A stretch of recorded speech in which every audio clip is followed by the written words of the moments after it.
Hello everyone and welcome back to Tush Trains. In today's topic I'll be going over how to build muscle and boost attractiveness naturally. So without further ado, let's get straight in. Let's talk about the golden opportunity, which is the first year of training.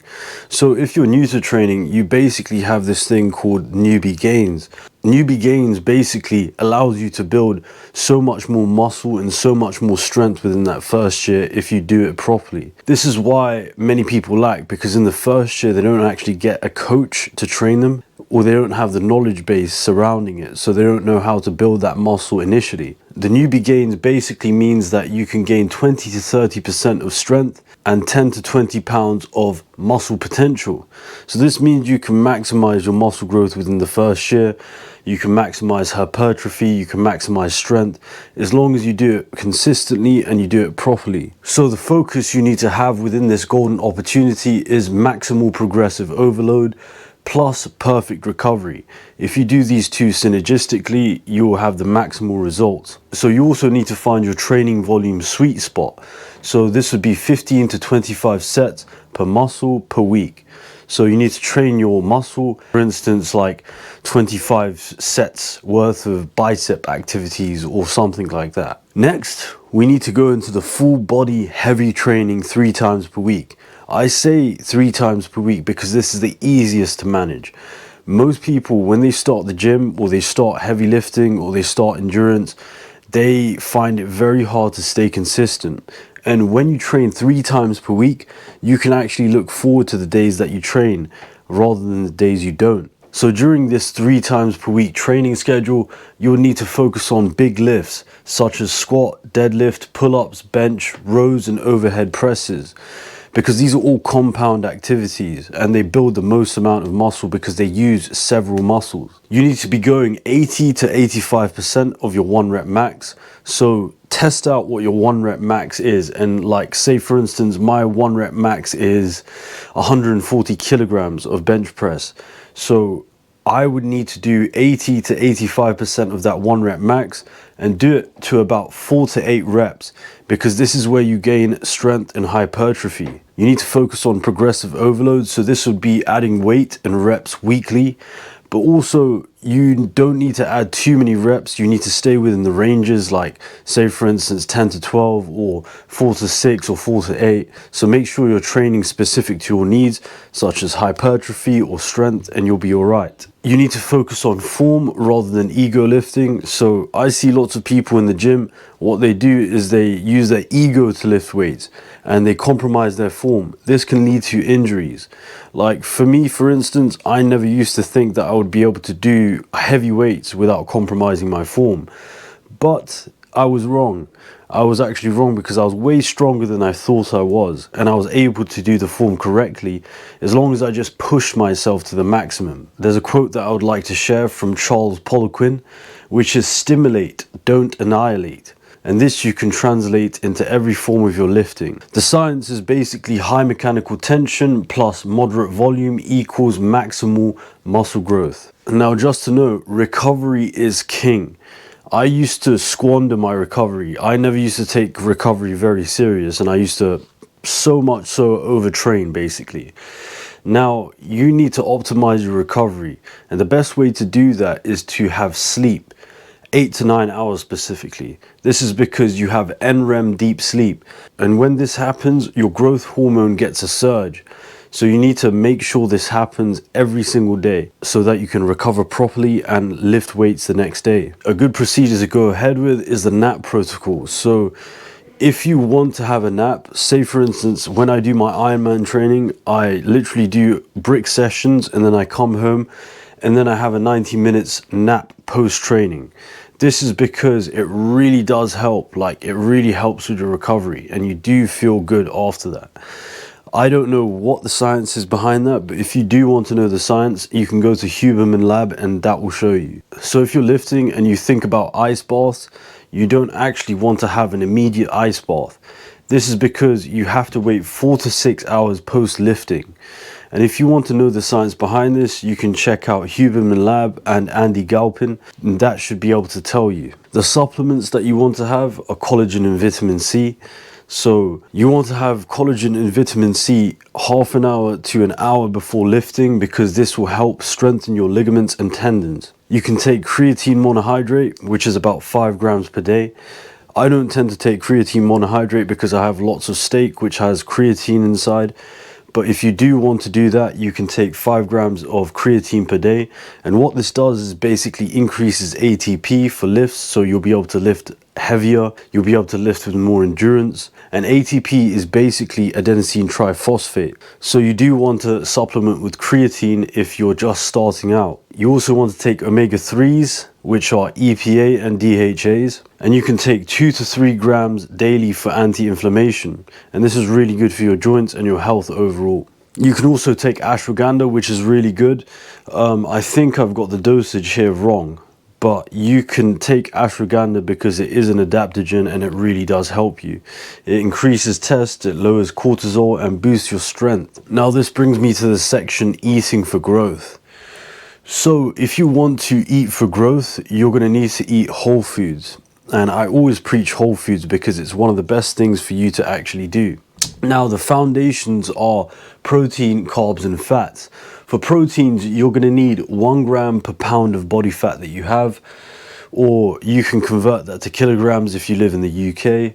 And you want to get this protein from chicken, beef, salmon and eggs.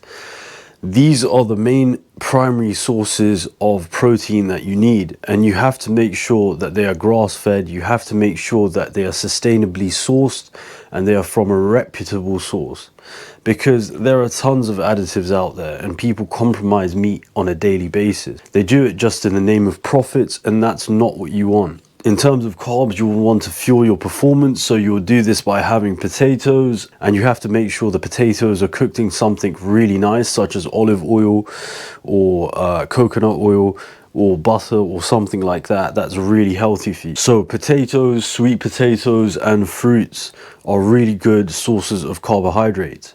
Then fats. There are good fats and there are bad fats. Monounsaturated fat is a good fat. Polyunsaturated fat is a good fat. Saturated fat, not so much. Trans fat, definitely no.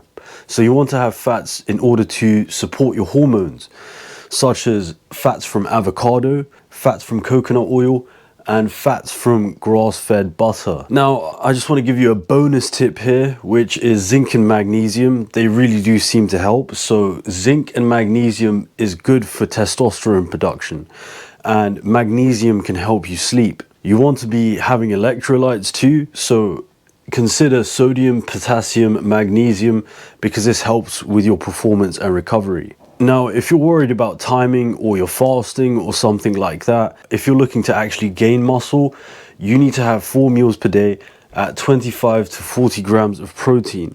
This is because your body can only absorb so much protein, so you need to have them spaced out throughout the day. Now, the key muscles to train, if you're a male and female, it's kind of the same things. So the key muscles to train for an athletic frame are the wide upper back. So you can do this by training pull-ups and rows. If you want rounded delts, what you need to do is lateral raises and overhead presses. If you want an upper chest that's really visible, then I would say to do incline presses. And neck training. Neck training is one of the most crucial parts that people always overlook.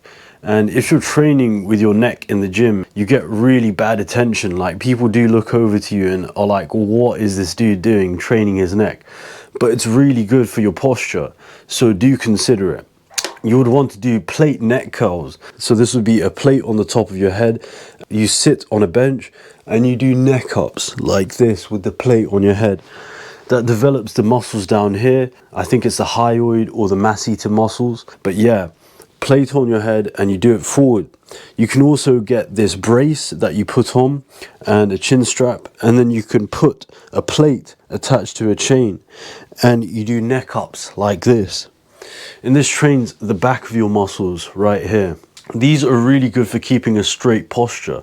So if you want to have a good posture and your shoulders are back and your chest is out, then you need to train your neck. In terms of facial attractiveness, you will need to mew. So mewing is basically when you put your tongue on the top of your mouth and you breathe through your nose. I put the tongue at the back of my teeth and I push it. So it's going to be like this.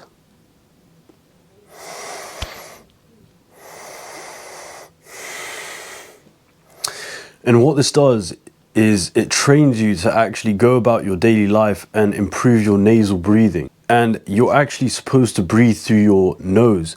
This is why if you've got a drop neck and you're seeing people that are just like huffing and puffing around and people call them mouth breathers, this is the reason why. So you want to actually breathe through your nose. This will improve your jawline and it will improve your whole body. You also want to do some jawline training.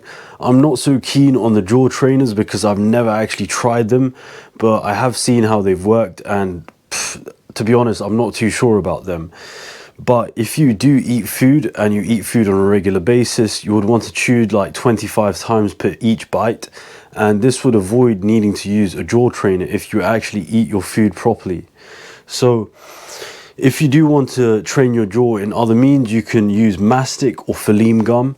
This is really hard gum and it's basically to improve your muscles down here. You want to perfect your posture. So if your posture is like this and you're like literally drooping around like this all day and you're looking at screens and you're a mouth breather, just prop your chest back up and consciously think about your posture.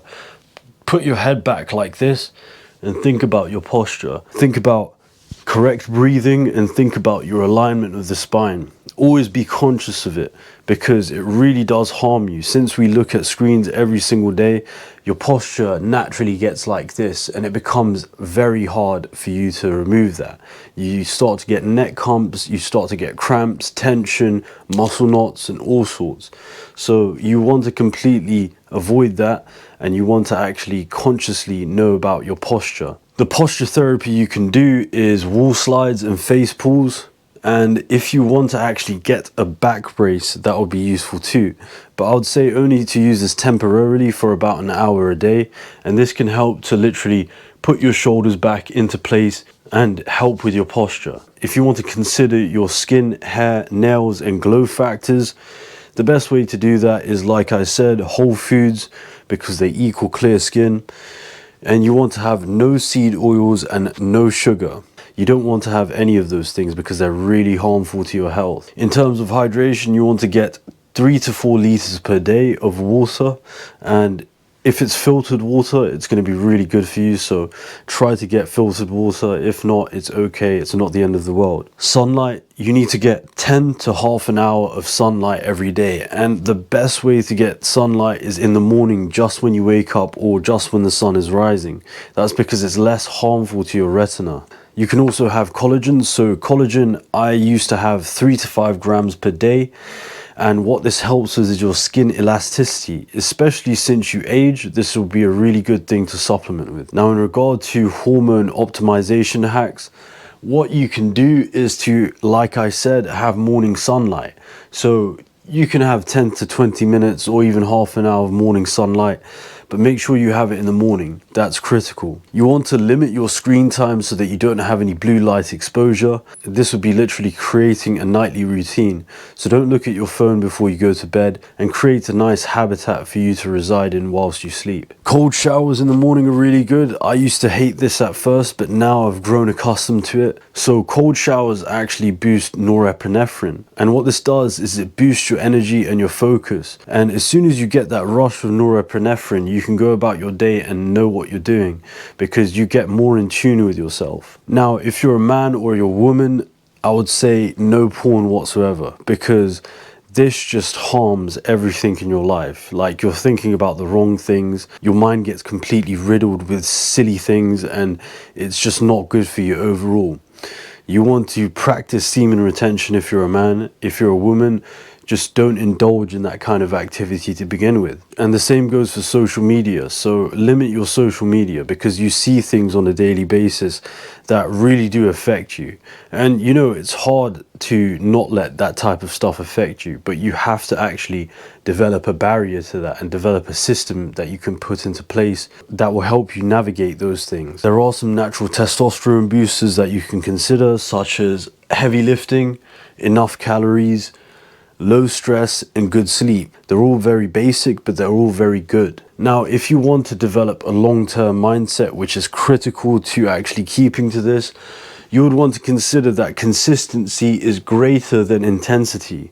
So just doing those small things, even if you can't do the full amount in the day, don't let that hinder you. Don't let that distract you. Just do it anyway. Do something, because something is better than nothing. Progress pictures are greater than the scale weight. So don't look at the scale on a daily basis, because your weight fluctuates as your body composition changes anyway. So just take progress pictures and think about, what is the ideal physique for me and how can I look like that? Don't get body dysmorphia too. I want you to train for life, not just for summer. Make sure to do that. Now, if any of you are looking for a good book to read, or you have alopecia or any type of autoimmune problem, I want you to go ahead and read my book. You can find this on Amazon. It's From Gut to Glory, a holistic approach to healing alopecia. This is literally how I got my hair back, and it has so much more useful things inside, like an intermittent fasting guide.